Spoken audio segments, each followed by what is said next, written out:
ইব্রাহিম আলাইহিস সালামের আগে কারো পৃথিবীতে দাড়ি ছিল না। ইব্রাহিম আলাইহিস সালাম আল্লাহকে প্রশ্ন করলেন, আই রাব মা হাজা, আল্লাহ গো, আমার মুখের মধ্যে যা গজাইতেছে এগুলা কি? এই ব্যাপারে তো আমি কিছুই জানি না। আমার মুখের মধ্যে, পৃথিবীর কোনো মানুষের মুখের মধ্যে পশম নাই, কিন্তু আমার মুখের মধ্যে বড় বড় পশম হচ্ছে, এগুলা কি? আল্লাহ ডাক দিয়া বললেন, ইব্রাহিম হাজা জিনাতুকা, তোমার মুখের মধ্যে যা পশম বের হয়ে বড় হচ্ছে এইগুলা হলো তোমার মুখের সৌন্দর্য। মুখের কি? দেখবেন দাড়ি হইলে মুখটা খুব সুন্দর দেখা যায়। আমার আল্লাহ ইব্রাহিমকে বলছি, ইব্রাহিম দাড়ি হইল তোমার মুখের সৌন্দর্য।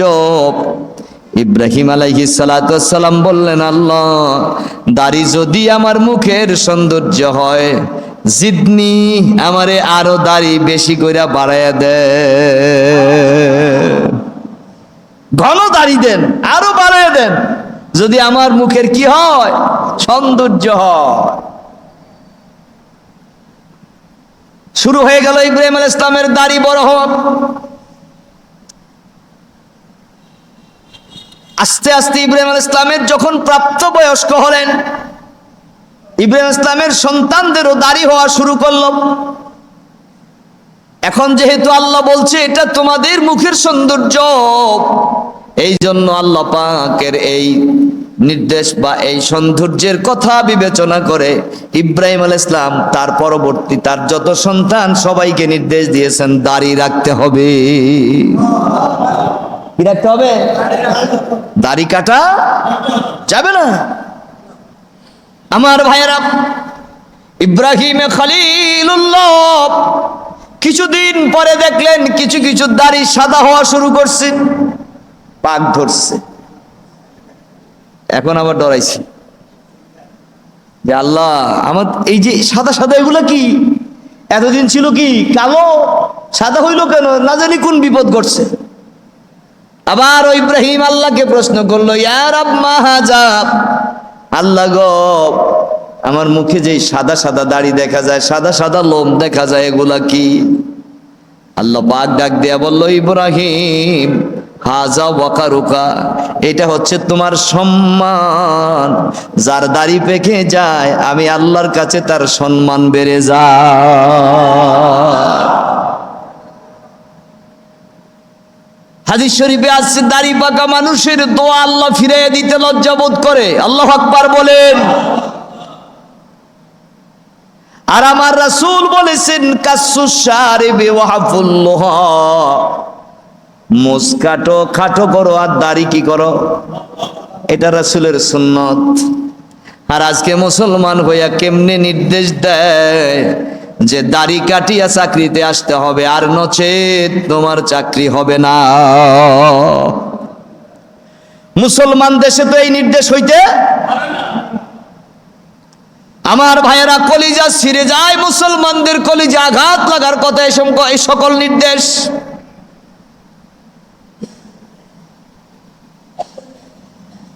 ফেরাউনেরও দাড়ি ছিল, ফেরাউনের দাড়ি ধরে মুসা আলাইহিস সালাতু ওয়াস সালাম টান মারলেন। ফেরাউন চিন্তা করলো, ওলা তো আস্তে আস্তে মতি গতি বেশি ভালো দেখা যায় না, আমার দাড়ির মধ্যে দুইটা টান মারছে, নিশ্চয়ই এই পোলার মধ্যে কোনো ভেজাল আছে। বুঝছেন কি আছে? হ্যাঁ, বুঝা বলেছে, দাড়ি দুইটা টান দিছে। আর ফেরাউন ক্ষিপ্ত হইছে যে না, এই ছেলের মধ্যে ভেজাল আছে। আসিয়া বুঝাইলো, আপনার কি মাথা খারাপ হয়েছিল? এই পোলার বয়স মাত্র অল্প, এ দাড়ির কি বুঝে, চুলের কি বুঝে, যেটা ভাই এটাই তো টান দিব। মোটামুটি একটু শান্ত হইছে ফেরাউন। আচ্ছা যাক, দেখি সামনে কি করে। হায় হায়, আরেকদিন অল্প কয়েক মাস গেছে, আর একদিন তো ফেরাউনের পাইয়া দিছে এক থাপ্পড়, জোরে থাপ্পড় দিছে। নবুয়তি হাতে থাপ্পড় বুঝেন না, এটার ওজন আছে কিন্তু। ফেরাউন থাপ্পড় খাইয়া তো অনেক ব্যথা পাইছে। এইবার ফেরাউন খুব প্রচন্ড খেপছে, আজকে আর রাখবেই না, এই ছেলে মাইরেই ফেলাবে, হত্যা করে ফেলবে। কারণ তার ধারণা এই শিশুই আমার ভবিষ্যৎ শত্রু, এই শিশুই ভবিষ্যতে আমার এই ক্ষমতা দখল করবে, আমার রাজ্য ধ্বংস করবে, এর হাতে আমার বিনাশ হবে। বুঝে ফেলেছে। আজও আসিয়া বুঝাইছে, আজকেও আসিয়া কি করছে? হ্যাঁ, ব্রেনি না, বুঝাইছে। ছোট মানুষ, শিশু মানুষ। ফেরাউন বলে, তুমি যে কাও শিশু, তবে আমি একটা ইন্টারভিউ নিব। যদি ইন্টারভিউতে এই ছেলেটা আমার ইন্টারভিউতে ধরা খায় তার জ্ঞান নাই, তাইলে আমি বুঝবো যে তার জ্ঞান নাই। আর যদি ধরা খায় যে তার জ্ঞান আছে, তাইলে তার কিন্তু আজকে শেষ দিন। বলে, কি ইন্টারভিউ নিবেন? বললো, আমি একটা জ্বলন্ত আগুনের টুকরা একখানে রাখবো, আর একটা স্বর্ণের টুকরা এক জায়গায় রাখবো। যদি এই আগুনের টুকরায় হাত দেয়, তাইলে বুঝবো তার কি নাই, জ্ঞান নাই। আর যদি স্বর্ণের টুকরায় হাত দেয়, তাইলে বুঝবো তার কি আছে, জ্ঞান আছে। দেখছেন কিভাবে টেস্ট করে? টেস্টটা কিন্তু খুব আরামের টেস্ট। এখন তো আসিয়া আর কলিজার ভিতরে কামড় দিতে আছে, আল্লাহ রে কোন অবস্থা জানি ঘটে আজকে। বাস, ইন্টারভিউ শুরু হইলো। মুসা আলাইহিস সালামের হাত স্বর্ণের দিকে সইলা গেছিল প্রায়। আল্লাহ জিবরাইলের তাড়াতাড়ি যাই আগুনের কাছে নিয়ে হাতটা দে।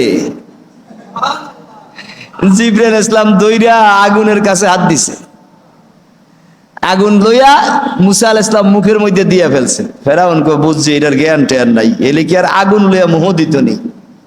আর এই আগুনের টুকরা মুখে দেওয়ার কারণে তার জিব্বাতে ক্ষত হয়ে গেছে। ছোট একটা জিব্বা আছে আমাদের, ওই জিব্বা ক্ষত হইয়া যাওয়াতে মুসা আলাইহিস সালাম সারা জীবন তোতলামি করছেন।